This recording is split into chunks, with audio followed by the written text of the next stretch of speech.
Asia का एक ऐसा देश जहाँ न्याय बिकता है, कानून झुकता है और सच्चाई दबा दी जाती है, जहाँ जज इंसाफ की बजाय ताकतवर के पीछे पड़े रहते हैं, जहाँ अगर कोई मंत्री कांड करता है तो मामला दबा दिया जाता है, लेकिन अगर कोई गरीब गलती से आवाज उठा दे तो उसके ऊपर यूपा लगा दी जाती है। यह वही देश है जिसकी जनता सब समझती है फिर भी चुप रहती है। यह भारत जिसे कभी विश्व गुरु भी कहा जाता था, लेकिन आज वही राष्ट्रीयवाद, वर्गवाद और जातिवाद की राजनीति में डूबी हुई है। दुर्भाग्य की बात यह है कि भारत में यही हो रहा है, घोटाले पे घोटाला, कांग्रेस से लेकर बीजेपी तक। पहले देश को कांग्रेस ने खूब लूटा। सबसे मशहूर घोटाला 2G स्पेक्ट्रम स्कैम, जिसमें देश का 1.70 लाख करोड़ रुपए चोरी हुए। फिर हुआ कॉमनवेल्थ घोटाला, जिसमें 70,000 करोड़ रुपए का घोटाला हुआ, जिसके कारण देश की इज्जत मिट्टी में मिल गई। ये तो सिर्फ 2008 से लेकर 2014 तक के स्कैम है। कांग्रेस के ऐसे लाखों करोड़ कारनामे भरे पड़े हैं।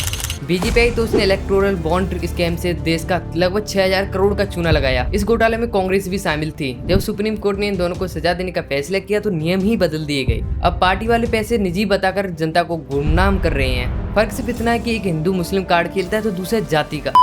वाराणसी में 3.7 किलोमीटर हाईवे बनाने पर 215 करोड़ रुपए प्रति किलोमीटर खर्च हुआ। यहीं पर चीन की बुलेट ट्रेन का बजट 121 किलोमीटर प्रति किलोमीटर है। नए हाईवे और एक्सप्रेस चीन की लागत में बनते हैं, लेकिन टिकते नहीं। सड़क बनते ही टूटने लगती है, जहां देखो वहां गड्ढे ही गड्ढे देखने को मिलते हैं। अब ऐसे लोगों को परीक्षा आयोजित करने का टेंडर मिल जाता है, जिसके ऊपर भ्रष्टाचार का आरोप लगाओ। परीक्षा में पेपर लीक हो रहे हैं और फर्जी डिग्री दिखाकर अफसर बन जा रहे हैं, और इसी चक्कर में एक गरीब की जिंदगी बर्बाद होती जा रही है, जो इतनी मेहनत करके एग्जाम दे के आता है और वही एग्जाम में पास नहीं होता है। और वहीं पर कुछ लोग बिना कुछ किए फर्जी डिग्री दिखा के नौकरी पा रहे हैं। अब ये सब आम बात है। सरकार पे सवाल पूछने पे लाठी चार्ज हो जाता है। मीडिया में विपक्ष की आवाज दबाई जाती है। कानून नेता और जजेस, पार्लियामेंट में 60% संसद है, उनके ऊपर क्रिमिनल केसेस के फाइल है, मर्डर से लेकर भ्रष्टाचार तक। और कोई आवाज उठाने जाए तो उसके ऊपर यूपा लगा दी जाती है। फर्जी क्लिप वायरल करके विरोधियों को जेल में डालना आम बात है। अच्छे पत्रकारों को सच्चाई दिखाने पर मार दिया जाता है। कॉर्पोरेट का खेल बड़े कॉर्पोरेट को सत्ता का भरपूर फायदा दिलाता है। अडानी को प्रोजेक्ट में कोई रोक नहीं, क्योंकि फैसले उनके सलाहकार लेते हैं। जमीन गलत तरीके से अलॉट होती है, एक्सपर्ट कमेटी में उनके अधिकारी होते हैं। रामदेव को जमीन ऐसे ही मिली, अपनी कंपनी का टेंडर उन्हें खुद ही मिलता है। चीन, अमेरिका और जापान, वहाँ पर करप्शन का मतलब है मौत। वहाँ सरकार टिकाऊ होती है और एक्सपीरियंस भी दर्जनों साल तक चलते हैं। वहीं अदर कंट्रीज में अपराधियों में कोई गुंजाइश नहीं। जापान में सालों में एक बार कोई भ्रष्ट नेता मिलता है, जिसे पार्टी से तुरंत निकाल दिया जाता है। अमेरिका में वीडियो ट्रायल में नेता कहीं मुंह दिखाने लायक नहीं बचता है। भारतीय तुलना पाकिस्तान और बांग्लादेश से ही करने को बचती है, जिसे लोकतंत्र का चौथा खंभा कहा जाता है। वही भारतीय कठपुतलिया बन के रह गया है। सरकार की चाहत के हिसाब से खबरें चलाई जाती हैं और आम आदमी की आवाज दबा दी जाती है। चाहे वो रेलवे, स्कूल हो या हो अस्पताल, सबके बजट कम, लेकिन सत्ता के ऑफिस हर जगह। टैक्स, जीएसटी और स्टूडेंट जीएसटी लागू करना और फिर कागजों पे हटा देना। नोटबुक पे टैक्स 12 से 18 करके किताबें महंगी करना और फिर स्टूडेंट के साथ मजाक करना। मजाक चल रहा है, कम से कम स्टूडेंट के साथ तो ये मत करो, वो तो आने वाला भविष्य है, वो तो तुम्हें देख रहे हैं भाई। हर बार चुनाव में बात है कि महीने के 1000, लेकिन असली बजट शिक्षा, रिसर्च और हॉस्पिटल से ज्यादा चुनाव प्रचार में, जिसे विश्व गुरु कहा गया, आज उसकी इकोनॉमी कर्जे में डूबी हुई है और बजट का बड़ा हिस्सा चुनाव में जा रहा है। लोग बोलते हैं देश की तरक्की क्यों नहीं रही, और तुम इस वीडियो को देख के पता ही लग गया होगा कि देश की तरक्की कहाँ जा रही है और क्यों नहीं हो रही है। क्योंकि हर किसी 2-3 साल में कोई ना कोई स्कैम आई जाता है सामने,